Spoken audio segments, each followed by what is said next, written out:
Agradecemos a todos, né, que têm estado conosco a cada dia, a cada semana, estudando a palavra de Deus. Vamos fazer uma breve oração para que Deus nos conduza a estudar um tema tão importante como esse. Nosso Deus e Pai, agradecemos a Ti as oportunidades que o Senhor nos dá a cada dia, seja conosco nos momentos que seguem. Pedimos Suas bênçãos, agradecemos em nome de Jesus. Amém.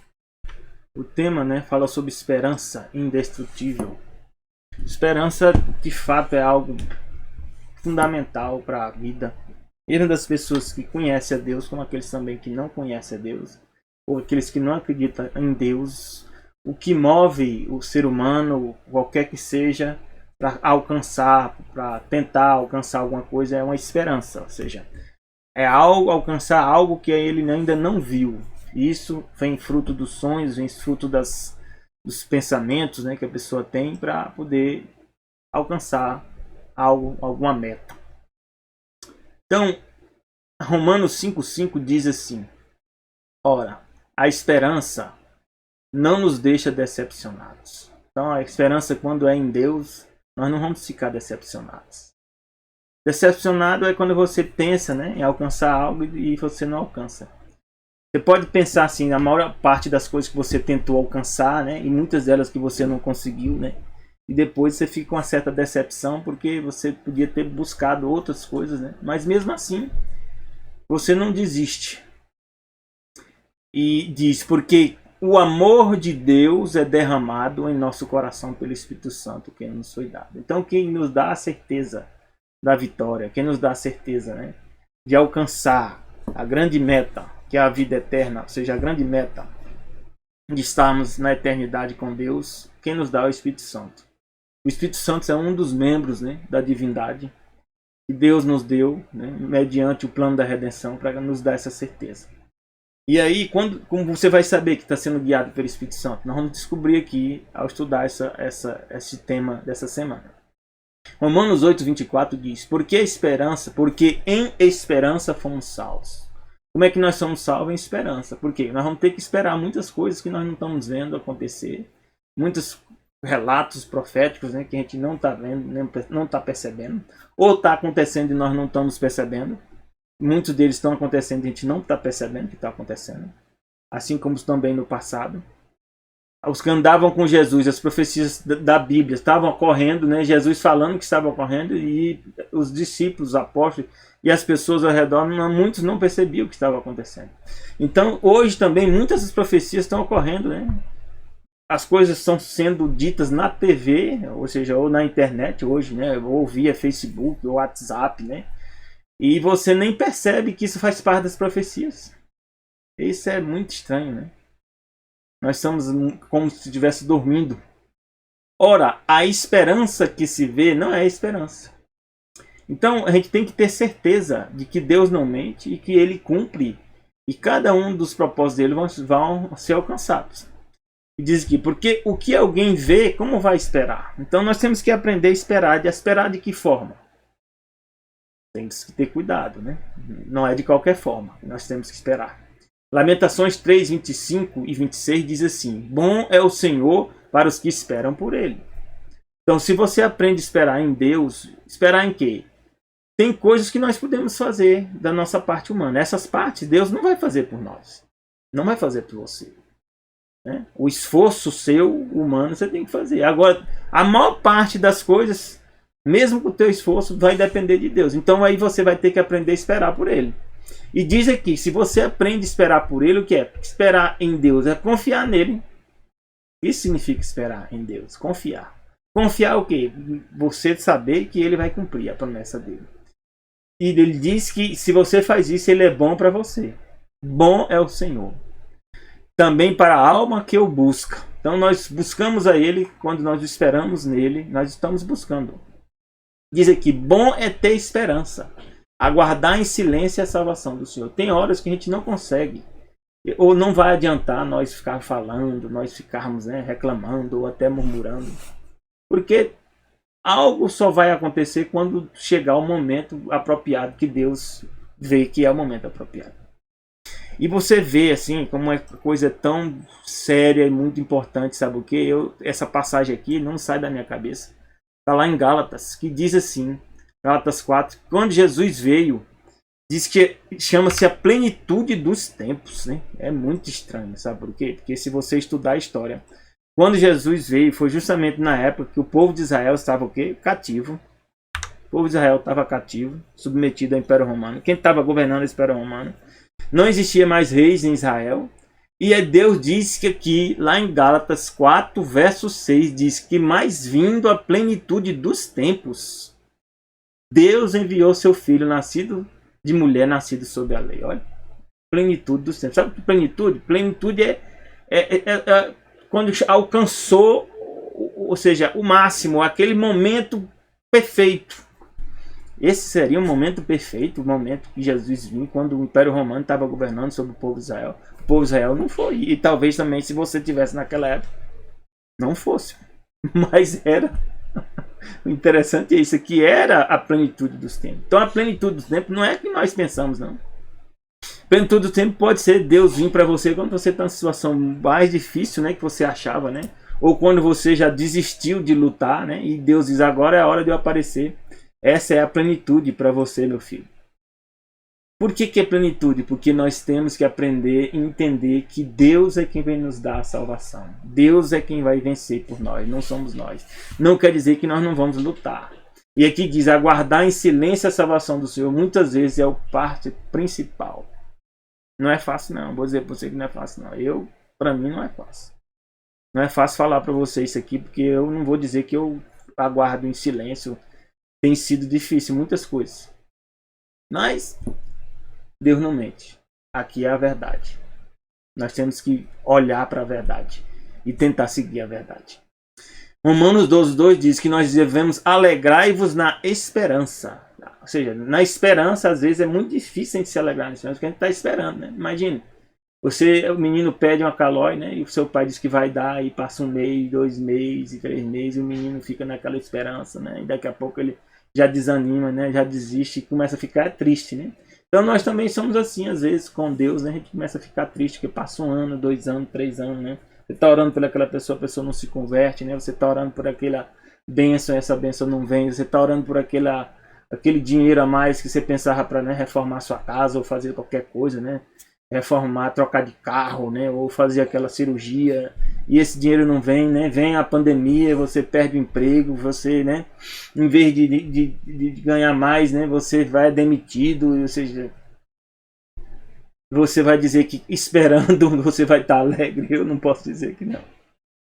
Mas a Bíblia diz que a gente tem que alegrar na esperança, porque nós não podemos nos alegrar nas dificuldades que nós estamos passando, e sim na esperança que Deus nos deu. Deus nos deu esperança, deu. Mesmo com tudo que esteja acontecendo, Ele nos deu esperança. Que esperança é essa? Ele disse para nós: sede pacientes na tribulação. É fácil? É nada. Eu tenho orado por Deus por algumas coisas aqui que não, até hoje não se resolveram e não tem sido fácil não. Mas Deus diz que a gente tem que aprender a ser paciente. Por isso, toda vez que eu leio isso aqui, eu respiro fundo, oro de novo e né, coça a cabeça, não dorme de noite, né, mas de manhã a gente acorda mais calmo e continua. E diz perseverar na oração, porque ó, a tribulação nem sempre nós vamos ser pacientes. Na esperança nem sempre a gente vai estar alegre, mas uma coisa a gente não pode deixar de fazer, perseverar o quê? Na oração. Porque perseverando na oração, uma hora nós vamos ser pacientes na tribulação. Em algum momento nós vamos estar alegres, mesmo esperando. Porque a oração nos dá poder para fazer isso. E eu pergunto a você, você está orando? Está sendo perseverante na oração? Se não foi, é bom começarmos a ser. Tito 2, de 11 a 13 diz assim: porque a graça salvadora de Deus se há manifestado a todos os homens. Deus se manifesta para nos salvar, que a mensagem da salvação vem para todos. Ensinando-os que, renunciando o que? A impiedade. A gente tem que deixar o que? A impiedade. O que é impiedade? Desobediência a Deus. Concupiscências mundanas, o que? É a prática da impiedade. Né? Coisas, né? Concupiscência é o que? Maus desejos, maus paixões que nos prende. Né? Vivamos nesse presente século de forma sóbrio, justo e piamente. É fácil? Não. É uma luta diária, mas é o caminho que nós devemos, é o alvo. Aguardando, ou seja, nós temos que fazer tudo isso e aguardar o quê? A bem-aventurada esperança. Que é quem? Qual é a bem-aventurada esperança? Não é ficar rico, não é receber o dinheiro a mais, né? Não é mudar de emprego ou fazer outra coisa. Isso aí não vai garantir a bendita esperança para você. Porque a bendita esperança é o quê? É o aparecimento da glória do grande Deus e nosso Senhor. Quem é esse grande Deus e nosso Senhor? Jesus Cristo. Então Jesus Cristo é o nosso grande Deus e Senhor. Com o aparecimento dele, sim, aí tudo isso aqui vai ser resolvido. Vai ser resolvido, sim. Pode ter certeza que vai ser resolvido. Porque diz que haverá um novo céu, uma nova terra, não haverá mais luto, nem pranto, nem dor, nem morte. Mas todos nós passamos por dificuldade porque a gente não percebe o quadro amplo, né? Agora a gente está num tabuleiro de xadrez, né? E nós somos como uma peça, né, do xadrez, né? Um cavaleiro ou um peão, né? Uma torre, e a gente está sendo movido e a gente não está vendo o tabuleiro nem o final da jogada. Mas Deus está vendo todos os movimentos e todas as possibilidades de jogo que estão acontecendo. Por isso, às vezes, a gente tem que ter paciência e confiança em Deus. Abacuque 1, verso 4, fala alguma coisa disso assim, ó. Abacuque disse: até quando, Senhor, clamarei eu e tu não me escutarás? Gritar-te-ei violência e não me salvarás. Por esta causa, né, diz que por todas as confusões, né, destruição, violência, tudo que está acontecendo naquela época de Abacuque, hoje acontece também, né? E diz ainda: por essa causa a lei se afrouxa. A lei está frouxa? Está frouxa. Nosso país está numa situação crítica, muito difícil. A justiça nunca se manifesta, né? A gente não vê a justiça se manifestar. Nem nos próprios sistemas judiciários, né, que nós dizíamos que seria apto, né, para fazer um julgamento justo, não é feito. Porque o ímpio cerca o justo, né? E a justiça se manifesta de forma distorcida, né? Ou seja, é todo tempo. E às vezes a gente desanima por causa disso. Mas não podemos desanimar, porque Satanás é quem governa essa terra. E o governo dele é esse, é de injustiça, né? De engano, né? De maldade. Em que às vezes o ímpio é quem prospera, é quem se dá bem. Mas Deus diz: vede entre os gentios e olhai, Abacuque, maravilhai-vos e admirai-vos, porque realizarei em vossos dias uma obra que vós não crereis quando for contada. Porque eis que suscita os caldeus. Deus falou o quê? O povo de Israel, que viria um povo, né? Que a gente fosse comparar os israelitas e os caldeus, né? Os israelitas seriam um povo melhor. Mas Deus diz: vai vir um povo pior, que é os caldeus, uma nação amarga e impetuosa, que marcha sobre a largura da terra para apoderar-se das moradas que não são suas. Viram o que? Invadir Israel. Porque Israel o que? É o filho desobediente, e esse filho desobediente ia ser castigado. Diz: horrível e terrível é, dela mesma sairá o juízo e a sua dignidade.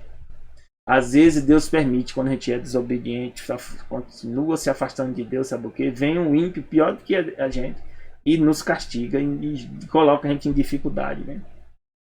E Deus permite, sabe o quê? Para a gente ver que a gente está no caminho errado, para a nossa própria salvação. Abacuque 2:2-3 diz que então o Senhor respondeu e disse para Abacuque: ó, escreve a visão, Abacuque, torna bem legível sobre as tábuas, para que possa ler quem passa correndo. Então a Bíblia está nos revelando essa verdade hoje. Porque a visão é ainda para o tempo determinado. Então as coisas que Deus planeja para a nossa salvação, para que Jesus venha nos céus, vai envolver dificuldades para o mundo e para nós. E num tempo determinado elas vão acontecer. E diz: mas se apressa para o fim e não enganará. Se tardar, espera. Ou seja, as profecias, alguns estão pensando que as profecias não vão se cumprir, mas está tardando, está demorando. Não se engane. Certamente virá e não tardará. Vai vir quando? Quando for a plenitude dos tempos. Assim como Jesus veio na plenitude dos tempos, também as profecias vão se cumprir na plenitude. E que plenitude é essa? Não é o que eu penso, não.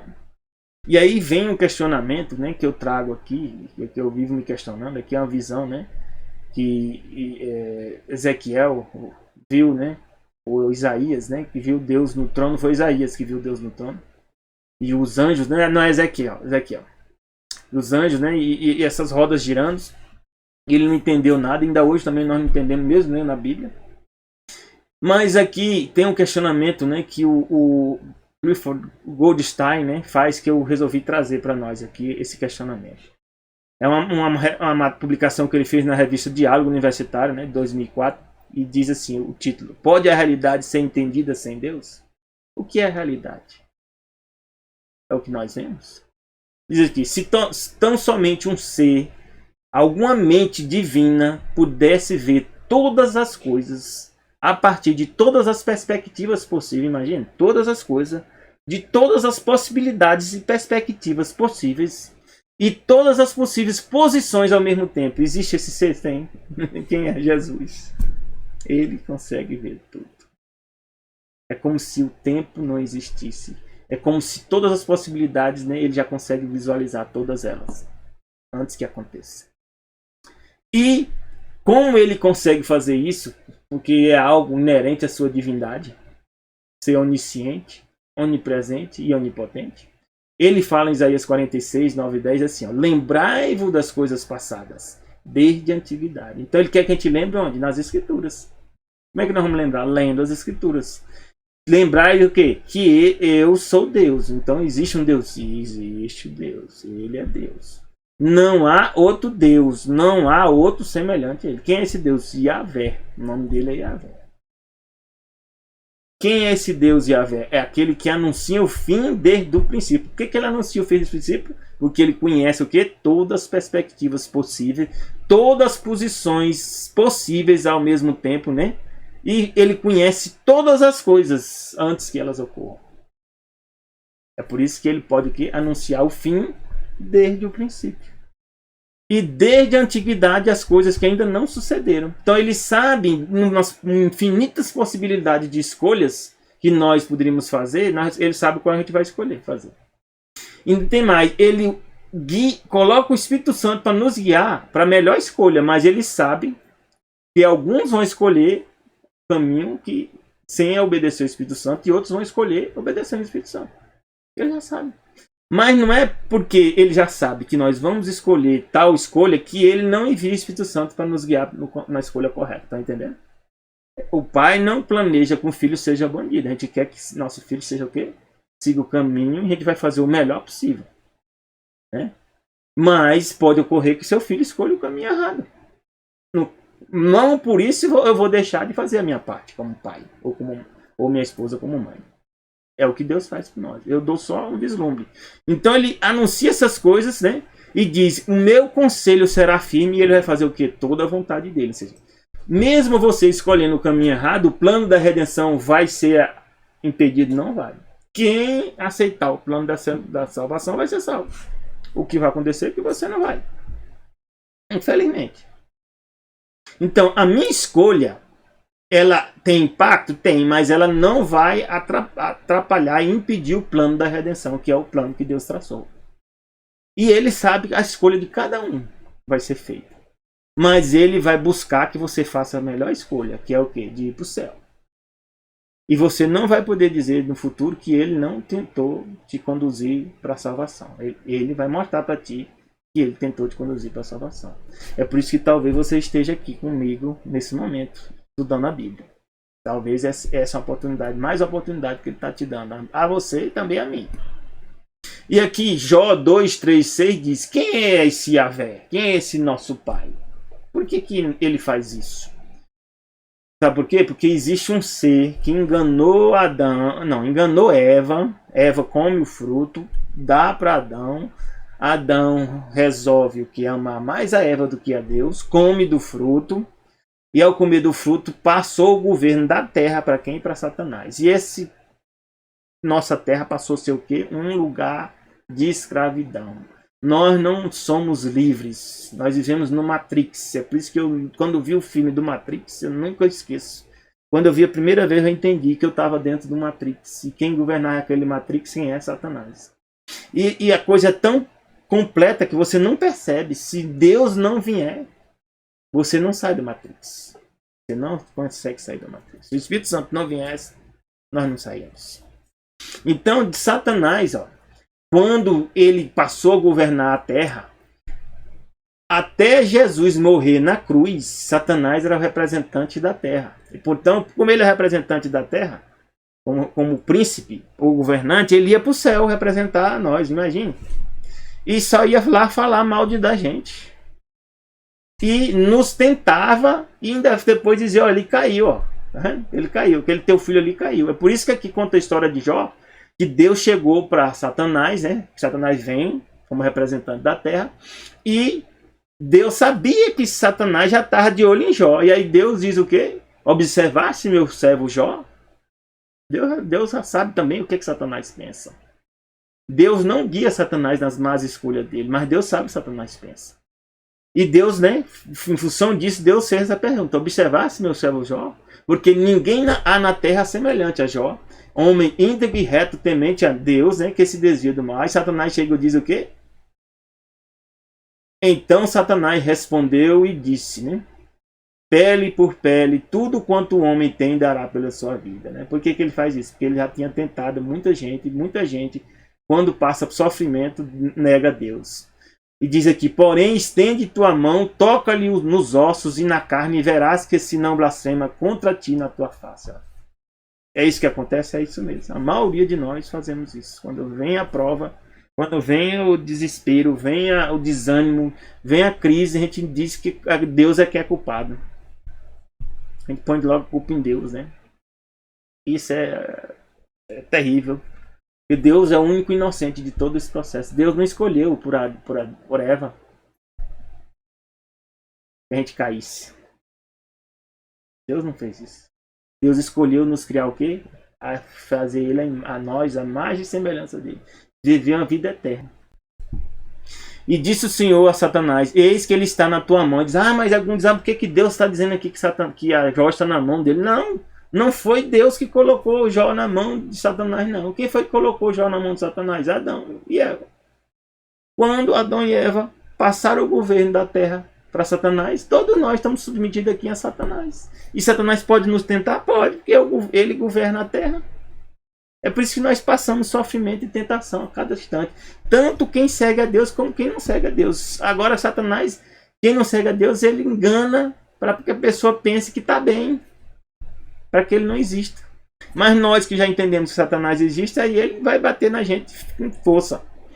Mas Deus diz aqui, ó, aí onde tem a misericórdia de Deus, Satanás governa a terra sim, mas Deus limitou Satanás aqui, ó.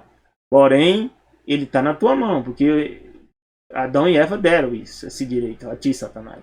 Porém, guarda a sua vida. Então, muitos de nós não estamos mortos. Inclusive, alguns que nem estão na igreja, que nem seguem a Deus, mas Deus tem o Espírito Santo guiando essa pessoa para ser salva. Deus guarda a nossa vida. E quantas vezes Deus te guardou? Eu, antes de conhecer a verdade, eu sei quantas vezes Deus me guardou. Hoje eu não tenho dúvida. Talvez você também não tenha ter dúvida, né? Quantas vezes Deus já te guardou. Em João 12, 31, 32 diz, agora o juízo é o juízo deste mundo. Ou seja, o mundo vai ser julgado. Por que vai ser julgado? Agora será expulso o príncipe desse mundo. Quem é o príncipe desse mundo? Satanás. Príncipe no original é governante. Por que Jesus diz que Satanás é o príncipe desse mundo? Porque Adão e Eva passaram o governo da terra para Satanás, infelizmente. Mas Jesus diz aqui que vai ter um fim para isso. Jesus diz, quando eu for levantado da terra, todos atrairei a mim. Quando Jesus morreu na cruz, sabe o que aconteceu?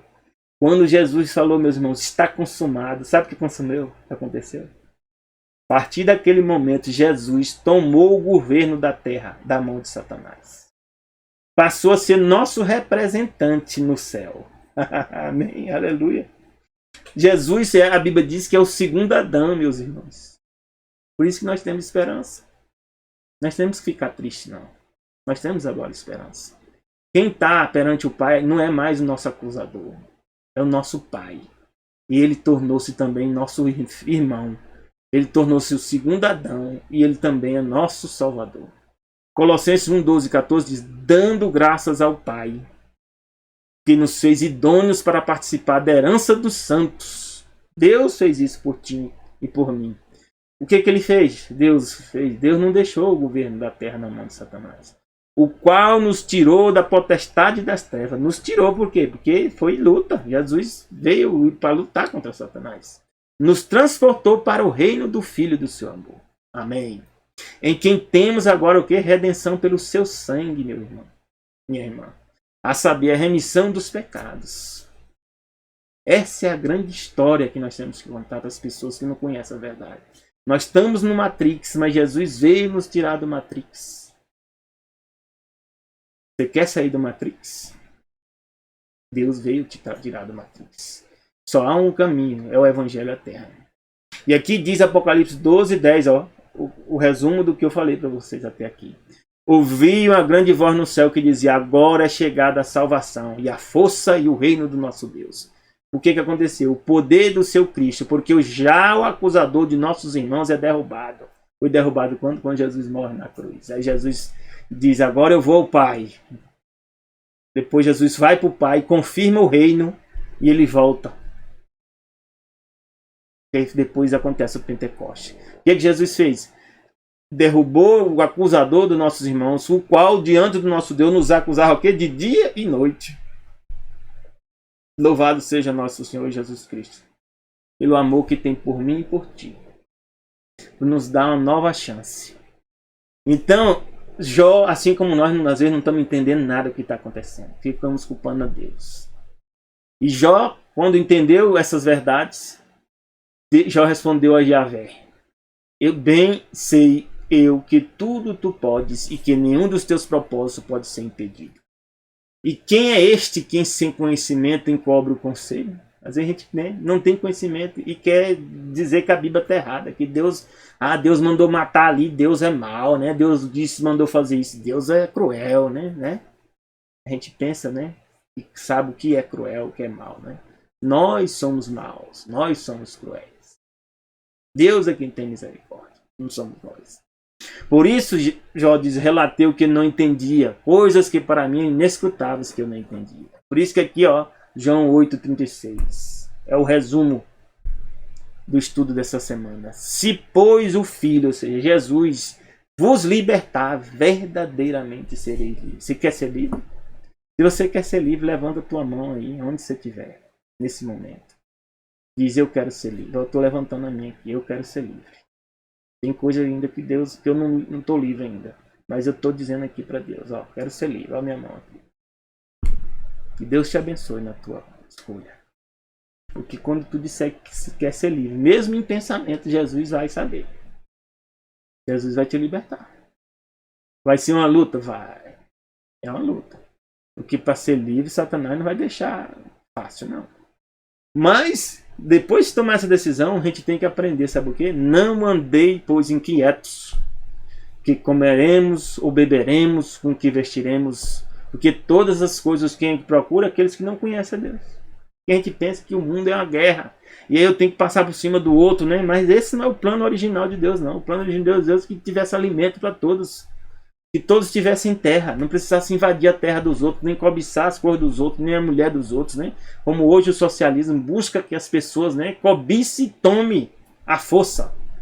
E se a pessoa não obedecer, que morra, né? É isso que é o plano, né, de alguns sistemas, né, de governo que nós temos hoje. Que alguns cristãos ainda apoiam, infelizmente.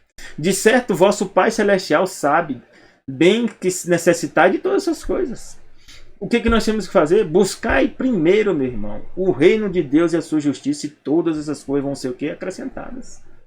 Tem certeza? Vão ser. Pode até que não seja acrescentada todas elas aqui, nessa fase humana nossa, aqui, essa fase terrestre. Mas elas vão ser acrescentadas na eternidade. Pode ter certeza. Tu vai ter tudo. Não vos inquieteis, pois pelo dia de amanhã, porque o dia de amanhã se cuidará de si mesmo. Baixa cada dia o seu mal. A gente não deve, né, achar que meu plano eu vou resolver o que o futuro não consegue resolver. Faça a sua parte, busca primeiro o reino de Deus. Buscai antes o reino de Deus e todas essas coisas vão ser acrescentadas. E aqui tem a maravilha que Deus nos prometeu.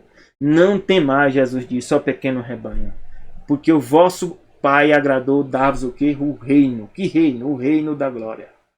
O reino da eternidade, onde haverá um novo céu, uma nova terra, sem luto, morte, pranto, dor, onde as ruas vão ser o que? De ouro, onde você não terá mais preocupação com doença, com morte, com nada. Amém. Isaías 41, de 8 a 10 diz: porém tu, ó Israel, servo meu, tu, Jacó, Todos os salvos têm que fazer parte do povo de Israel. Sabe por quê? Porque Israel significa vencedor. A quem elegi descendência de Abraão. Todos que aceitam Jesus como Senhor e Salvador são descendência de Abraão. Fazem parte do povo de Israel. Quer de sangue, quer não de sangue. Para Deus não importa. Tu a quem tomei desde o fim da terra. Deus chamou a gente do fim da terra. Te chamei dentre os seus mais excelentes. Tu é o quê? Meu servo. A ti escolhi e nunca te rejeitei. Você pode rejeitar Jesus, mas ele não vai te rejeitar, não. Se você não estiver no céu, porque você não quis estar no céu. Não temas, porque eu sou contigo. Não te assombres, porque eu sou teu Deus. Eu te fortaleço. Quem é que dá força para nós é Deus. Te ajudo. Quem é que nos ajuda na crise, nessa crise que você está passando agora aí, que você acha que não tem solução? É Deus. Te sustento com a minha destra, com a minha justiça. Amém? Louvado seja Deus.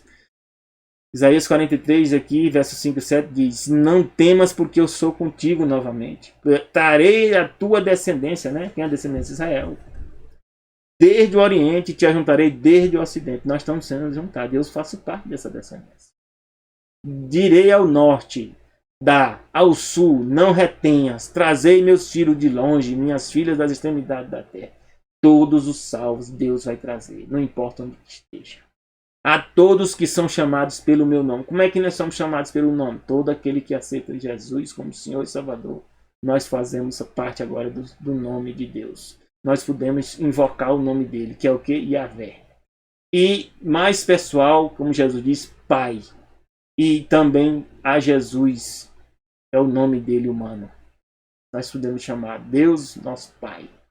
E Jesus, o que? Nosso Senhor e Salvador e Deus. Criou a cada um de nós o quê? Para a glória dele. Ó. Os criei para a minha glória. O que é glória? Glória, quando é que nós glorificamos a Deus? Quando nós vivemos de acordo com o propósito dele. Se você nasceu homem e vive como homem, honrando a Deus como homem, você está glorificando a Deus. Quando você vive como mulher, você está glorificando a Deus. Quando você casa e dá em casamento para uma mulher, você está glorificando a Deus. Quando você veste roupa de homem ou veste roupa de mulher, que Deus diz que não pode ter confusão, você está glorificando a Deus. Quando você se alimenta com o alimento que Deus disse que é para se alimentar, não comer os alimentos imundos, você está glorificando a Deus.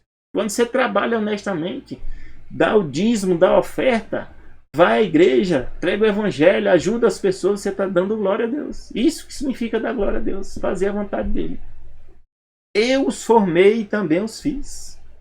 Isaías 43, 25 diz: eu mesmo sou o que apago as tuas transgressões por amor de mim. Deus sabe que nós somos falhos, nós cometemos erro, mas quando nós confessamos, segundo a orientação dele nos perdoa e ele apaga nossos pecados. Você tem pecados? Confesse. E quando tu confessa, Deus te perdoa e Deus te dá o poder para vencer. Louvado seja nosso Deus. Dos teus pecados não me lembro. Olha, Deus esquece alguma coisa? Não, mas ele não leva mais em conta. Para ele é como se não existisse. Amém? Amém. E Deus diz o que para mim e para ti hoje? Ó, Êxodo 33, 14, ele falou isso para Moisés. E essa mensagem ele traz para mim e para você hoje. Ó. Deus disse, pois, se você aceitar ele. Você aceitou ele? Eu já aceitei. Você já levantou a mão querendo ser livre? Se não levantou, levante, porque essa mensagem é para você, se você levantar a mão. Irá minha presença contigo para te fazer descansar. A partir de agora, você aceitou Jesus. Se você disse que quer ser livre, ele está te ouvindo. A presença dele vai estar contigo para te fazer descansar. Que descanso é esse? O descanso mesmo em meio às provas, em meio às confusões do mundo, nós estaremos em paz. Nós saberemos que um dia venceremos. O povo de Israel foi levado cativo para a Babilônia. E Babilônia significa o quê? Confusão. E diz que lá o povo, se assentava e chorava quando lembrava o quê? Disse Jerusalém. Sofreram muito. E eu sou descendente, descobri, do povo de Israel. Talvez eu seja do povo, que foi levado cativo e foi espalhado para a face da terra e terminei chegando aqui no Brasil. Meus ancestrais. Jeremias 29, 4, 7, Deus diz assim, para o povo que ia sendo levado em cativeiro: a gente é levado para a Babilônia. E o que é Babilônia? É a confusão. A gente está no meio da confusão. Às vezes, dentro de casa, na igreja, a igreja também está causando confusão. E Deus diz o quê? Você está em Babilônia, meu filho. Você tem que estar consciente que você está em Babilônia. Você não está em Israel. O Israel celestial. Você está na Babilônia. A terra é a Babilônia. A terra é a confusão. Mas Deus diz, enquanto nós estivermos nessa terra, nós temos que edificar casa, habitar, plantar jardim, comer do fruto, tomar mulher, gerar filhos e filhas, tomar mulher para vossos filhos, dai vossas filhas e maridos, para que tenham filhos e filhas, multiplicai-vos, não diminua. Não deixe de viver por causa que você está na Babilônia, está na confusão.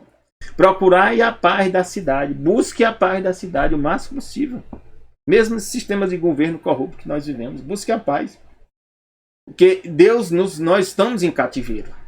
Mas orai por esse lugar, pelo Brasil, pela sua cidade, orai pelo mundo, por ela ao Senhor, porque na sua paz vós tereis paz. Quanto mais paz tiver na sua cidade, no país, mais nós vamos viver em paz.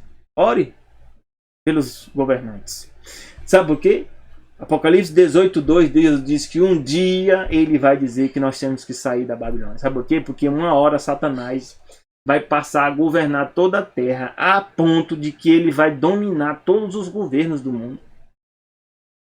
A ponto, né, que Deus diz que vai acontecer com o mundo, vai se tornar a grande Babilônia, que vai cair. Cair o quê?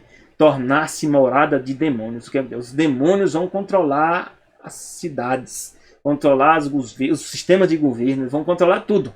E isso eu digo para você, é o governo mundial. É o governo mundial. Coito de todo espírito imundo, de coito de toda árvore imunda e odiável. Ou seja, as mentes das pessoas estão sendo controladas por demônios. Eu espero que nós não façamos parte disso.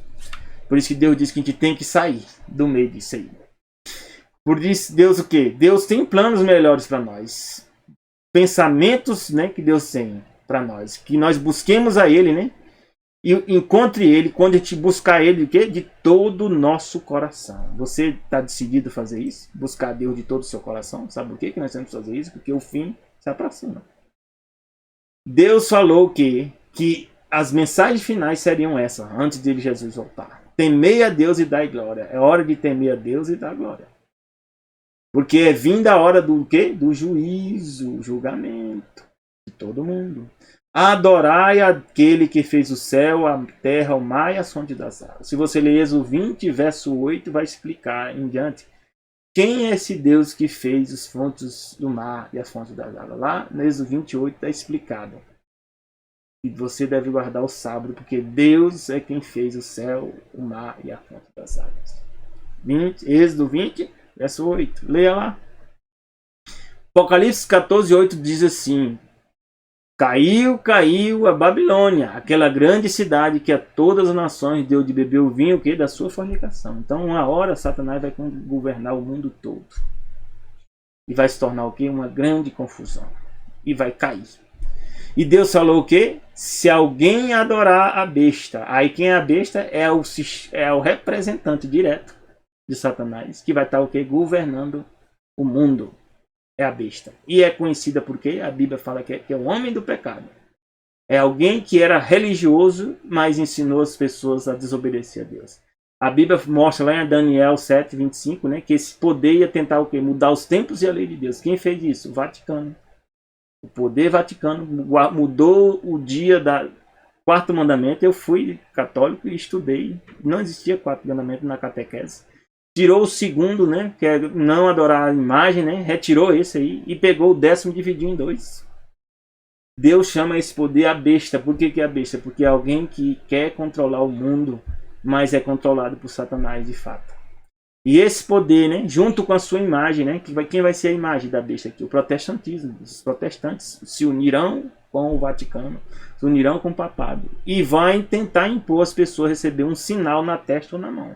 A testa são as pessoas que aceitam a mensagem, né, do poder papal e seguem conscientemente. Na mão são aqueles que vão ser obrigados pelo Estado. Que Estado? O governo mundial. Mas Deus diz que tem um povo que vai vencer. Quem é esse povo? Deus diz que esse povo é o povo que vai obedecer esse chamado aqui, Apocalipse 18:14. Sai dela, povo meu, para que não seja participante dos seus pecados, para que não incorra nas suas práticas. Sai de onde? Da Babilônia. Sai de onde? Da confusão. Siga o que está revelado o quê? Na Bíblia. E aí Deus fala aqui, quem são os vencedores? São os santos. Apocalipse 14, 12. Aqui está a paciência de quem? Dos santos. Quem são os santos? São os vencedores. Quem são esses santos? Deus fala quem são. São os que guardam os mandamentos de Deus. Né? E um dos mandamentos é o sábado, o quarto mandamento. E o segundo mandamento aqui, não adorar imagens. Então você vai ter que tomar a decisão de ler a Bíblia e de guardar os mandamentos que Deus revelou na Bíblia. Se você fizer isso, você vai ter que sair desses outros sistemas de religioso. Tanto o papal como o protestantismo, que ensina as pessoas a guardar o domingo. Então você vai ter que sair. E se você sair, você vai fazer parte de qual povo? Desse povo que Deus diz aqui, os santos. E eles vão ter paciência. Porque eles vão, para vencer, eles têm que ter paciência e ter fé em quem? Em Jesus, para vencer a prova. Porque nós não vamos conseguir vencer sem Jesus, não.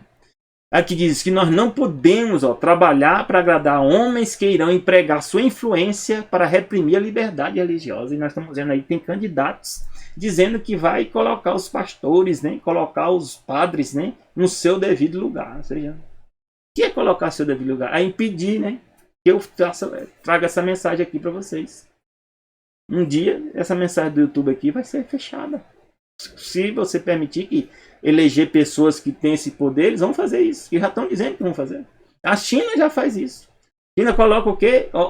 Vigilância, né, nas pessoas, no olho do celular. Para onde você anda, você tem que pegar seu celular e mostrar onde é que você está. China é um sistema aqui socialista. Cuba, do mesmo jeito. Coreia do Norte, do mesmo jeito. Socialismo e cristianismo não andam juntos. E, infelizmente, no Brasil existem muitos países partidos socialistas e irmãos religiosos cristãos também socialistas. Mas não dá para unir as duas coisas, não. Infelizmente, não dá, não. E aqui diz, nós não podemos o quê? Colocar pessoas que vão ajudar a impor o primeiro dia da semana como um dia de guarda. O sábado, chamado espúrio, né? Porque sábado é descanso. Os membros da família do Senhor não podem ter parte com os homens que o exaltam e violam a lei de Deus pisando o seu sábado. Nós não podemos participar disso.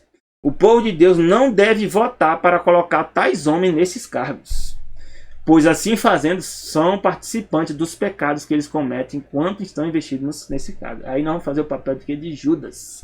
Tem, a profecia vai acontecer, então eu vou até votar no cara que já vai vir o governo mundial. Então tu vai ser Judas.